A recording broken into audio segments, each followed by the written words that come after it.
Olá, pessoal, seja muito bem-vindo aqui ao canal da Conectarium. Se é a sua primeira vez, meu nome é Denise Pereira de Carvalho, é um prazer ter você aqui. Se você está de volta, sempre é um prazer ter você de volta.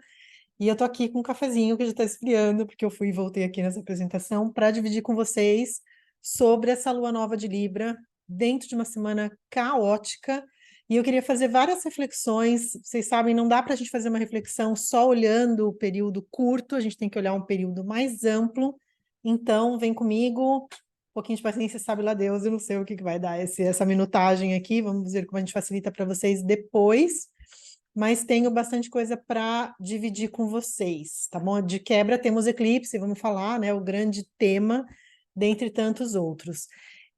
Se você é novo por aqui, eu acredito na astrologia com empreendedorismo pessoal. Sim, nós temos um DNA cósmico que nós não controlamos, queiramos ou não, mas a gente tem uma maneira de olhar para a vida que a gente controla, né? Então a gente não controla, assim como a gente tem um DNA físico, né? Que a gente não escolhe nossa altura, nossas condições físicas, nós temos também o DNA cósmico, que é isso que é legal a gente se aprofundar na astrologia para a gente poder entender o desenho interno e criar com o universo, criar junto dentro de tudo isso.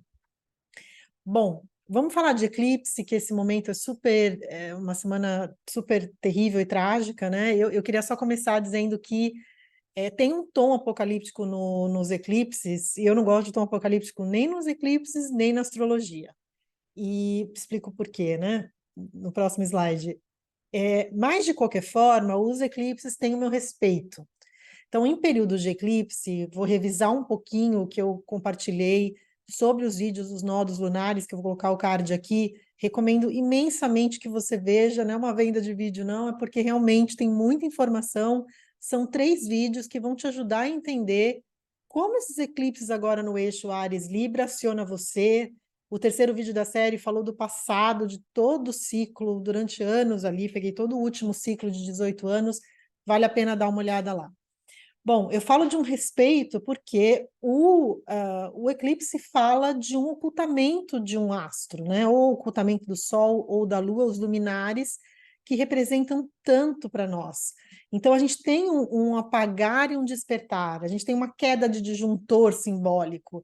Então, o eclipse representa essa dobra na história, esse chacoalho, esse ponto de atenção no nosso mapa, portanto, ele merece o nosso respeito. O que eu quero dizer com isso? Como ele tem uma duração, né, ele normalmente vem em dupla, com intervalo de 15 dias, um de lua nova, outro de lua cheia, com algumas exceções, quando tem 3 de uma vez, como tivemos em 2020 a propósito, e alguns outros anos, mas e essa dupla, né, ela acaba tomando esse mês, e o eclipse, por ser tão intenso, ele começa a valer antes disso, no mês anterior, e os acontecimentos que acontecem na nossa vida durante as épocas de eclipse tendem a ter um desdobrar, eles tendem a ter repercussão, por isso é interessante conhecer o seu mapa e ver onde está atuando para você, porque cada um de nós é acionado por um ângulo diferente. Essa é a beleza da astrologia também, cada um sente o mesmo céu de uma maneira diferente, certo? E por que não a gente não pensar em Apocalipse, apesar dessa semana parecer apocalíptica? E foi, né? Porque, na verdade, eu adorei essa imagem que é o caos e ordem, né? O caos e a ordem estão presentes o tempo todo na nossa vida. A vida, a natureza, ela age, a natureza da natureza é oscilar e ter esses movimentos de expansão e contração, tal como um cardíaco, tal como as marés, tal como inspiração e expiração. Nós somos o tempo todo, estamos nessa impermanência, nessa flutuação. Então, não é só em um período, nós vamos oscilar em períodos, que a astrologia marca muito bem, de expansão e de contrações, certo? Bom, agenda, nós vamos falar então desse ciclo dos eclipses, das ênfases nas relações, por conta do eixo Áries e Libra, o Plutão como protagonista, para a gente entender esse momento tão tenso, tão intenso, e você pensar também, você e o eclipse, né? Como que você pode olhar, debruçar sobre o seu mapa e tirar o melhor proveito disso. Então, aqui eu comento isso, vocês vão ver que eu vou muitas horas falar do coletivo e algumas vezes pontuar no individual, e isso também está marcado no vídeo dos nodos. para a gente poder fazer esse zoom out, né? Olhar o todo para entender o nosso contexto individual. Gosto de colocar as datas do ciclo. Esse ciclo, cada semana do ciclo representa um tipo de vibração, né? Então, a lua nova é o início, o plantar, com o eclipse, com esses desdobramentos todos que a gente está falando. A crescente é o crescer, lembrando que toda lua crescente tem a dor do crescimento, né? Um ângulo de 90 graus entre Sol e Lua, o primeiro ângulo de 90, e vai ser no dia 22/10, a 28 graus de Capricórnio. Temos esse lado, né? Esse lado cardinal, os signos iniciadores, Libra é um, Capricórnio é outro, na crescente. Na cheia, 5 graus de touro no dia 28/10, último toque no eixo touro-escorpião, né? Vai ser o último em touro. Nos nodos, eles ficam a cada ano e meio num eixo de signos opostos e complementares. E em julho, saímos de touro-escorpião, os nodos entraram no eixo Áries e Libra, só que a gente tem esse resquíciozinho desse toque do eclipse de lua cheia que nós vamos ter nos grau 5 de touro.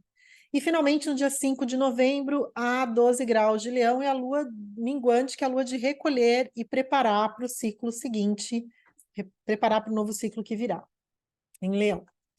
Bom, sobre esse eclipse do dia 14, que é o que a gente está falando aqui de lua nova, nós temos, então, um eclipse anular. No eclipse anular, a Lua vai parecer um pouco menor do que o Sol. Lembrando que, do ponto de vista da Terra, Sol e Lua têm o mesmo tamanho para o observador na Terra, apesar de sabermos que o Sol é infinitamente maior, mas para quem olha daqui, eles têm o mesmo tamanho. Aqui vai dar essa percepção da Lua um pouco menor do que o Sol no eclipse anular. Aqui é uma imagem, eu deixei aqui a referência do site para onde está passando o eclipse, né, o lugar onde a sombra passa. Eu estou baseada aqui no Panamá, então estou super feliz de estar aqui numa área, espero eu, de grande visibilidade, e o norte do Brasil ali também, Estados Unidos todo, né, nessa região aqui, no meio dos Estados Unidos, e astrologicamente também há uma intensidade maior nas áreas onde o eclipse, a sua sombra passa, né? Então tem uma ênfase nessas regiões nesse período de eclipse. Bom, nódulos lunares falamos, né, da mudança, dia 17 de julho a janeiro de 25, 17 de julho de 23 a janeiro de 25, no eixo Áries e Libra. O ciclo anterior foi de 2004 a 2006, nessa mesma posição, e dá uma checada lá nos vídeos de nódulos para você entender melhor. Bom, então, isso eu já adiantei um pouquinho, né, que os acontecimentos têm um desdobrar nessa área de experiência do mapa onde você está sentindo, onde você está acionando, né, onde está Áries e Libra no seu mapa. Os eclipses têm um tom de... tudo que a gente for olhar astrologicamente, esse é o lado da gente pensar criativamente e criar junto com o universo, de que essa dobra na história, né, e que muitas vezes o eclipse tem um tom de deixar ir, ele tem um tom de eliminar algo que talvez não sirva mais, principalmente a gente olhar onde está o nó do sul no mapa, que o nó do sul pressupõe essa limpeza, essa faxina, enquanto que o nó do norte, onde ele está na área oposta, ele amplifica. Então veja se você tem planetas nesses signos, também nos signos cardinais como um todo, não só Libra, Áries, mas Câncer e Capricórnio também, porque aí a gente tem a cruz, um acionar mais intenso, certo? Então, dá uma olhada nisso, a gente olhar com carinho e com consciência nessas intensidades de eclipse. O que eu falo que a gente tem um respeito? Eu tenho um respeito pelo eclipse, porque há uma sensibilidade maior, fisicamente estamos mais sensíveis, é como se a gente tivesse todo mundo com a unha encravada, então quando se leva um pisão, dói mais. Então, a gente pega leve, eu gosto desse resguardo nessas semanas de eclipse, até um pouco mais, de não inventar muita moda, da gente ficar mais nesse recolhimento e entender o que está vindo aí para nós, certo? Sem o pânico, né? Sem esse lado apocalíptico que eu acho que mais atrapalha do que ajuda a gente a construir junto, certo? Lembretezinho que está lá também nos vídeos, porque esse lembrete agora é tão importante a gente relembrar em todos os eclipses. Os eclipses se dão perto dos nodos, né? Estão sempre perto dos nodos lunares. E o que são os nodos? Os nodos é um ponto no céu, uma intersecção entre a órbita, não sei como estou vendo meu mouse, agora apareceu, entre a órbita da Lua em torno da Terra, né, e a eclíptica, que é o movimento aparente do Sol, né, em torno da Terra, movimento aparente, porque sabemos que é a Terra que se move em torno do Sol, mas a gente tem esse movimento aparente sempre do ponto de vista do observador, a gente está sempre olhando de uma forma topocêntrica, a Terra como centro, porque estamos aqui, é de onde a gente enxerga o cosmos, de onde a gente enxerga o universo, né? Então, esse ponto, na verdade, ele tem uma enxurrada de luminares, é um cruzamento dos luminares, Sol, a nossa consciência, clareza, e a Lua, o nosso mecanismo de defesa emocional, o nosso instinto, o nosso lado que está mais oculto de nós, o nosso lado mais noite, né? Então, isso tudo converge no nodo. E, portanto, quando tem um eclipse, que Sol, Terra e a Lua estão mais alinhados, deixa eu voltar aqui nesse slide, por que que não tem eclipse todo mês, né? Porque esse alinhamento aqui, nessa zona de umbra ou penumbra aqui, esse alinhamento mais perfeito, acontece a cada 6 meses. Normalmente as luas novas e cheias se dão um pouquinho mais para cima, um pouquinho mais para baixo, não alinha tanto a ponto de um fazer sombra sobre o outro. E por que a cada 6 meses? Porque leva em consideração a inclinação, né? Ou como a Lua está inclinada na sua órbita com a Terra, inclinação de 5 graus. Então, isso faz ser a cada 6 meses, certo? Próximos eclipses. Como que desdobra nesses momentos de eclipse? Costumam durar por até, não necessariamente, mas por até 6 meses, até o próximo eclipse, a gente já mantém no radar que a gente tem essa leva de 14 de outubro, lua nova, 28 de outubro, eclipse de lua cheia, é o eclipse lunar, e a outra dobradinha vai ser 25 de março, a 5 de Libra, e a 8 de abril, a 19 de Áries. De novo, o que que você tem nessas áreas? Que tipo de função?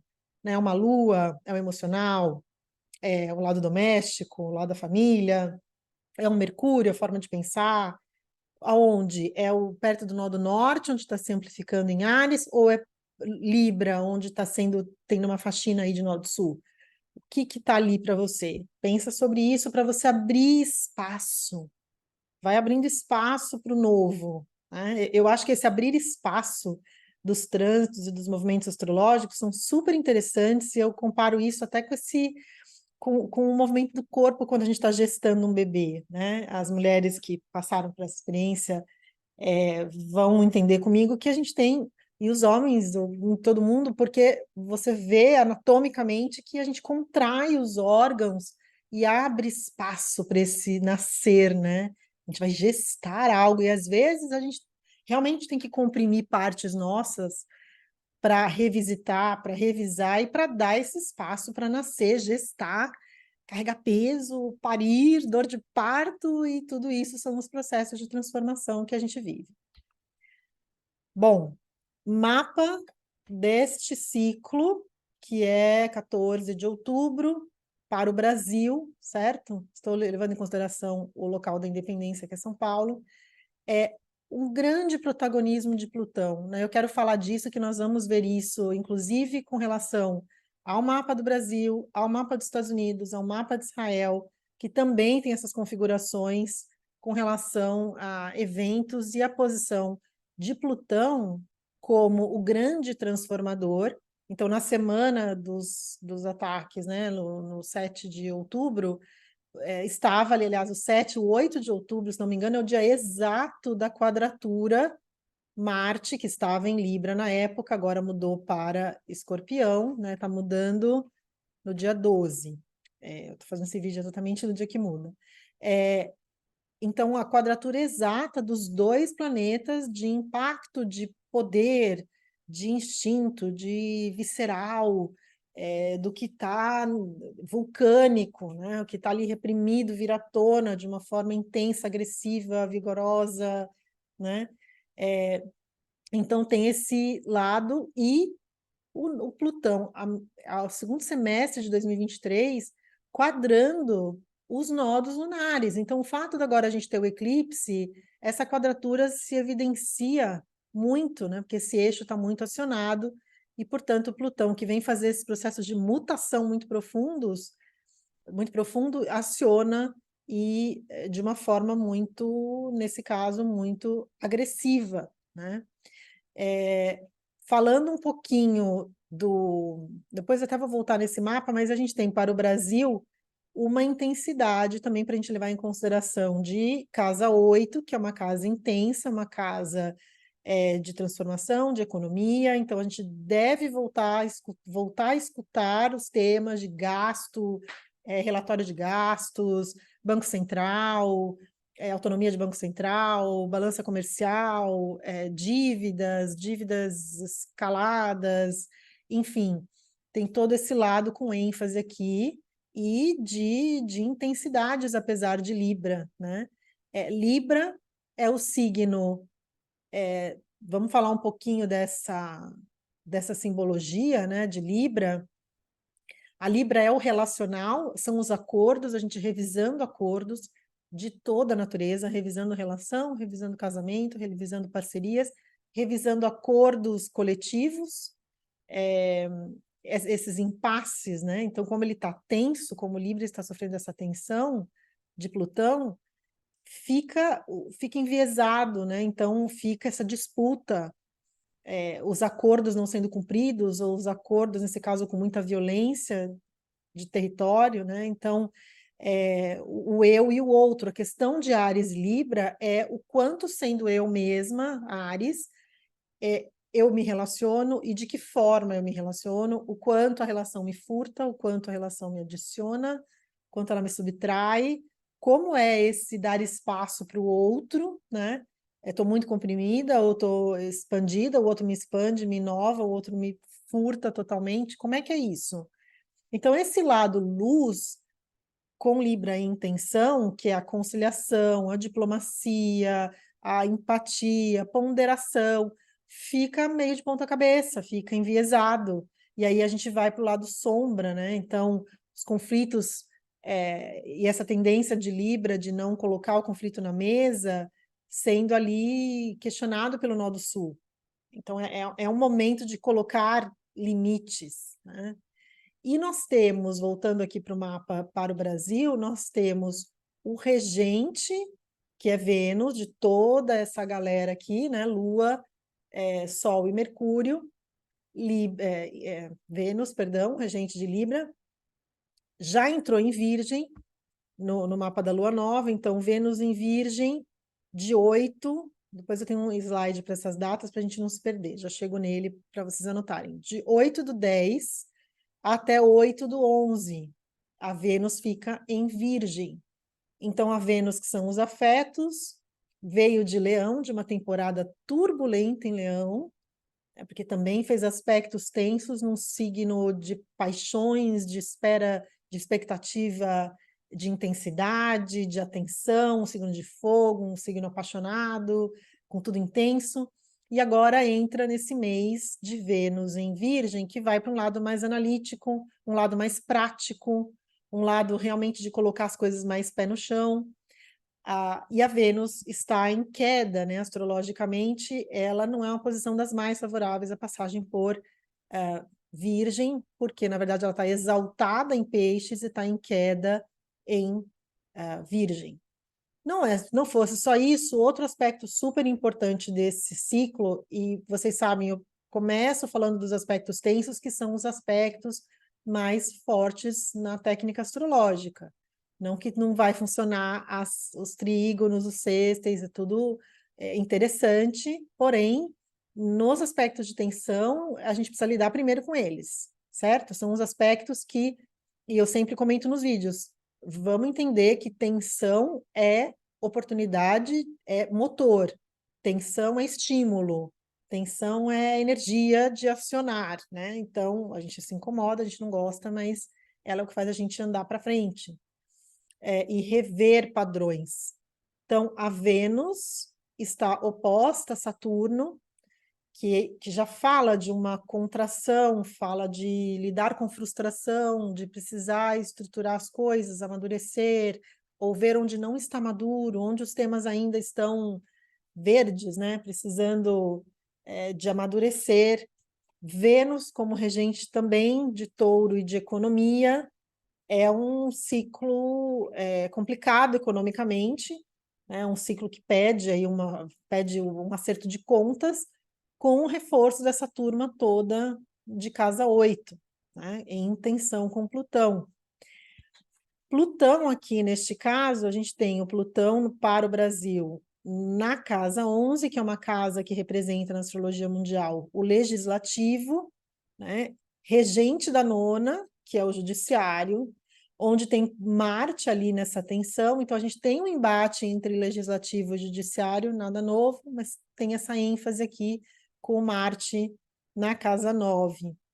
Ênfase de Mercúrio, que participa da alunação ativamente, por estar em conjunção com Sol e Lua, comunicação, mídia, notícias, meios de transporte, educação, todos os temas ligados ao mental, intelectual, também reforçado por uma ênfase de casa 3, que é a casa de mídias, notícias, aqui com o Júpiter, né, que talvez notícias ligadas ao estrangeiro, questões internacionais ou notícias surpreendentes com Urano ali, que oscila, que alterna, né? Então, a gente tem essa configuração em linhas gerais, né, para o mapa do Brasil, certo? Só uma coisinha, essa Vênus aqui, que está oposta a Saturno, ela nesse mapa rege a casa 3, que está em evidência, tanto por Mercúrio, quanto por ela mesma, quanto pelo regente da alunação, rege a casa 3 e rege a casa 8, que é essa casa que fala de dinheiro, de dívidas, de recursos, oposta a Saturno. Então, temos algo aí para a gente olhar, para a gente dar entender, né? Bom, vamos lá. Eu queria comentar, eu comentei no início, o Plutão como o protagonista, né? A gente precisa entender esses movimentos todos, já que Plutão está quadrando os nodos. Estamos nessa fase de eclipse. Estamos num marco histórico muito mais lento e muito mais importante, que é a mudança do Plutão, que está. Deixa eu voltar no mapa para a gente entender. Tá? O Plutão está aqui no finalzinho de Capricórnio, nesse ensaio para mudar E eu estou no slide errado. Peraí, antes de eu falar desse Plutão, eu preciso falar disso aqui. Os vários planetas voltando para os seus movimentos diretos. Também um outro ponto para a gente prestar atenção. O próprio Plutão, né, que é esse planeta de mutação, intensidade, vir à tona que estava oculto, que Plutão e Escorpião tem esse compromisso com o todo, incluindo o que é crítico, incluindo o que a gente não quer ver, ou talvez principalmente jogando luz para aquilo que a gente não quer ver, porque é sombrio. Plutão, esses planetas ficam vários meses em movimento retrógrado, quase metade do ano, tá? Então, quando eles mudam de movimento, do retrógrado para o movimento direto, a gente tem uma mudança de ritmo, né, deles. Então, o Plutão, que é o poder mor, voltando para o seu movimento direto logo no dia 10 de outubro, nesse limiar dessa crise toda, né? Depois nós temos o Saturno, dia 4, que vai, né? O Saturno tem esse lado estruturador, o lado pé no chão, então a gente tem uma vibe diferente desses planetas que são demarcadores da astrologia, que são Saturno como limite, né? Como o tempo, o deus do tempo, e os transsaturninos, que são responsáveis pelas grandes transformações, Urano, Netuno e Plutão. O Urano um pouco mais para frente, lá em 27 de janeiro. Mas quero pegar esse gancho de Urano em movimento direto para a gente falar então do que eu estava começando a falar, que é as datas de Plutão nessas idas e vindas entre Capricórnio e Aquário. Então, Plutão ficou 15 anos em Capricórnio, de 2008 até agora, e essas idas e vindas que tem essa data, que eu brinco sempre de colocar essas datas ali na geladeira, porque nós tivemos, então, estamos tendo praticamente 9 meses de Plutão ainda em Capricórnio em 2023, com exceção dessa passagem curta aqui, de quase 3 meses em Aquário, certo? E o ano que vem, 2024, é o contrário, passa um pouco mais de 9 meses em Aquário já, né? Então vamos lá, a gente está aqui, a gente está nesse período aqui, a gente está na volta, né? De 11/6/23 a 20/1/24, nós estamos aqui nessa linha ainda, certo? E o Plutão volta em Aquário em janeiro, 20/1 até setembro. Por que eu estou fazendo esse comentário? Porque a gente, quando um planeta com essa magnitude, entre dois temas tão emblemáticos, que é a estrutura de poder, ligando com os eventos dessa semana, tá? Essa estrutura tradicional de poder, as hierarquias, a sociedade tal como ela está organizada, e Aquário, que vem questionar profundamente o status quo com uma convulsão social, né? E eu tenho até dificuldade de falar astrologicamente ou de qualquer outra forma sobre essa semana, porque eu não consigo ter palavras para justificar ataque terrorista, nem astrologia, acho que nem nada vai explicar. Apesar de, como eu falei, o caos e cosmos está no mundo, não é de hoje, infelizmente, eu não consigo correlacionar, sabe?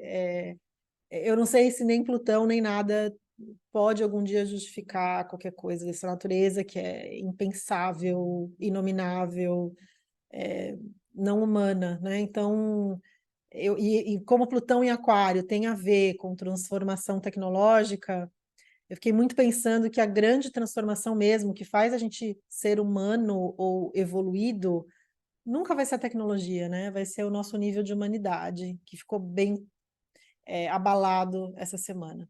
Mas fato é que, com essas quadraturas todas de Plutão, que tem a ver com esse poder num lado sombra muito profundo, desculpa, muito profundo e muito desafiado por Marte nesse período, nós vamos ver outras inversões aí quando ele ingressa em Aquário. A gente vai ver de novo uma mudança de ritmo e um questionamento de modelos sociais, seja ele qual for a sua linha de pensamento, de que lado da força você está, o Aquário vai questionar o status quo de várias maneiras, né? Então, lembrando, não vou entrar muito aqui, que vale um vídeo todo sobre Plutão, o Plutão não volta, não esteve em Aquário desde a Revolução Francesa, é um planeta que leva 250 anos para voltar num signo.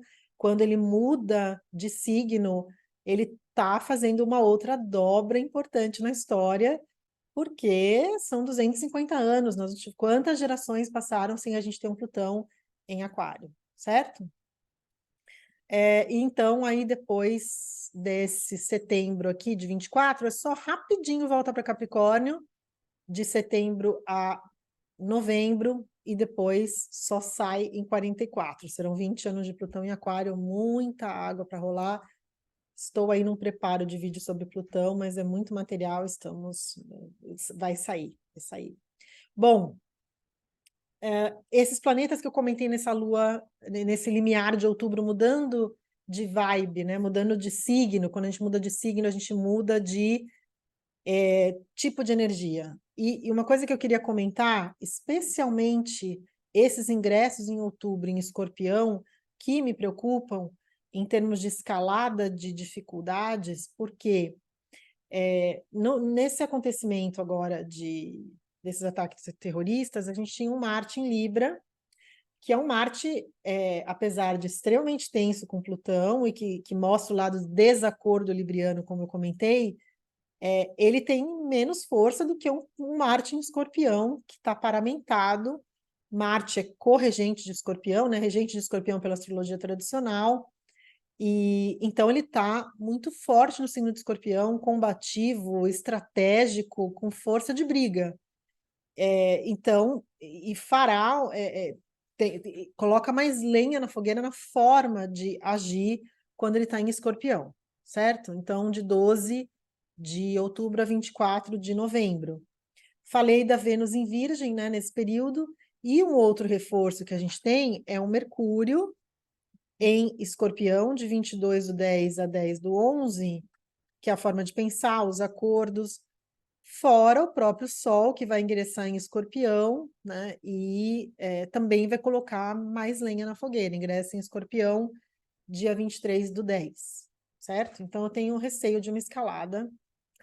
E deixa eu só achar aqui o mapa dos Estados Unidos, que eu também queria comentar sobre Plutão nesse sentido. Peraí, deixa eu achar aqui. Brasil. Gente, será que eu não coloquei o mapa dos Estados Unidos? Eu fiz que fiz e não coloquei. Fui e voltei com isso. Aqui tá do Brasil, eu voltei para o meu Pegasus. Deixa eu achar os Estados Unidos, que eu queria comentar um negócio com vocês. Não tá no site, mas bora lá. Tem que fazer ao vivo, né? É tanta coisa que eu fico pensando em pôr no vídeo e às vezes esqueço. Bom, eu queria comentar aqui no mapa dos Estados Unidos, né? 4 de julho, 1776, 17 horas e 10 minutos na Filadélfia, o retorno de Plutão. De novo, por isso que eu falei do Plutão como protagonista, né? O Plutão leva, então, 248, 249, 250 anos para voltar, e temos o emblemático retorno de Plutão no mapa dos Estados Unidos. Plutão a 27 graus de Capricórnio, e final de setembro, outubro agora, o Plutão volta para o grau 27. Eu tinha pensado nisso já, que nós temos, de novo, um toque no grau do mapa americano, então eu fico pensando se todas essas variáveis que a gente está comentando, né, o ingresso em Escorpião, o outubro tenso, os eclipses, não tem uma escalada aí com essa volta do Plutão no grau exato. É um trânsito lento, tá transformando numa área de economia do mapa americano, que tem planetas ali de casa 8. Então, é intenso, mais profundo, mas me veio essa possibilidade de escaladas por conta disso. O que mais que eu queria dividir com vocês? A divisão por elementos, né? A gente tem, então, só para vocês pensarem, né? O fogo tem o meio do céu no mapa do Brasil, tá? E planetas, temos em Terra, então, Júpiter, Urano, Vênus e Plutão. Em ar, Sol, Lua e Mercúrio, que estão em Libra. Em água, Saturno e Netuno em Peixes. E o Marte entrando em Escorpião, certo? Então, para a gente ter uma ideia desses elementos.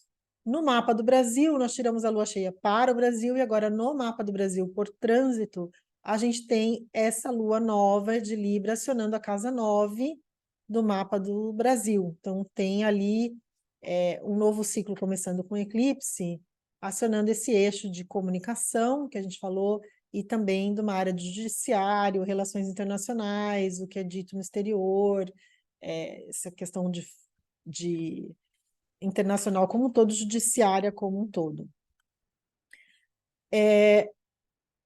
Eu queria comentar com vocês que como é curioso, né?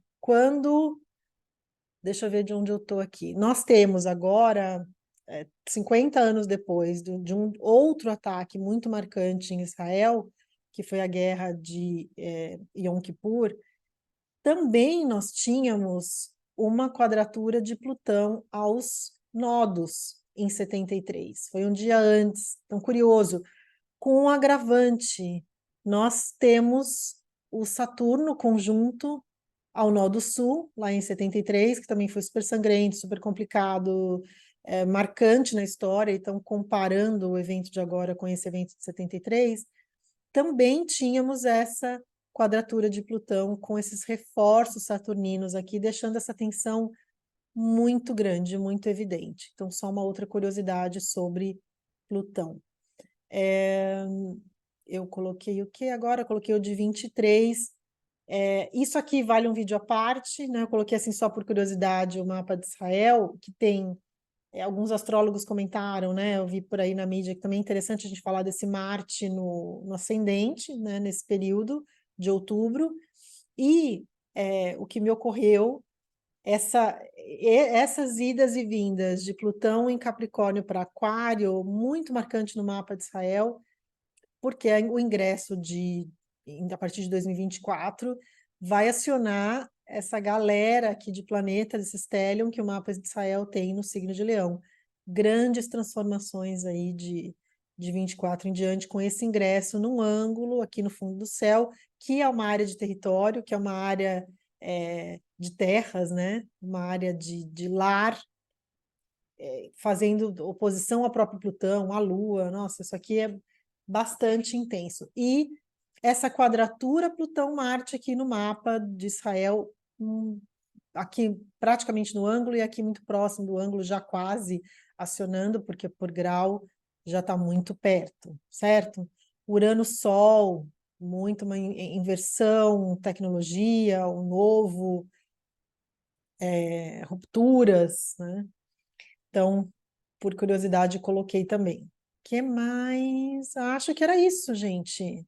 Falei bastante, né?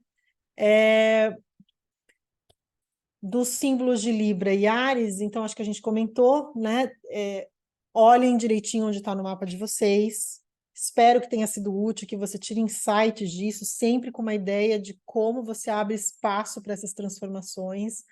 E quanto ao eclipse, como eu disse, sem o desespero ou pânico, mas com respeito a esse período, que é um período para a gente recolher, olhar e ver o que traz, né? É interessante entender também, observar o que a vida está trazendo e a gente está atento, presente, conseguindo estar aqui agora, né? Ali tem a frase do William James, agora me fugiu o autor, preciso colocar aqui na descrição, que é ali onde você põe a sua atenção, você cria realidade. Então, convido você a criar a sua realidade da melhor forma possível e me conta como isso ressoa para você, fez sentido, ficou alguma dúvida na explicação, e a gente vai se falando pelos comentários. Deixa eu parar de compartilhar e a gente se vê por aqui em breve, nos próximos vídeos. Excelente lua nova para todos nós. Beijo.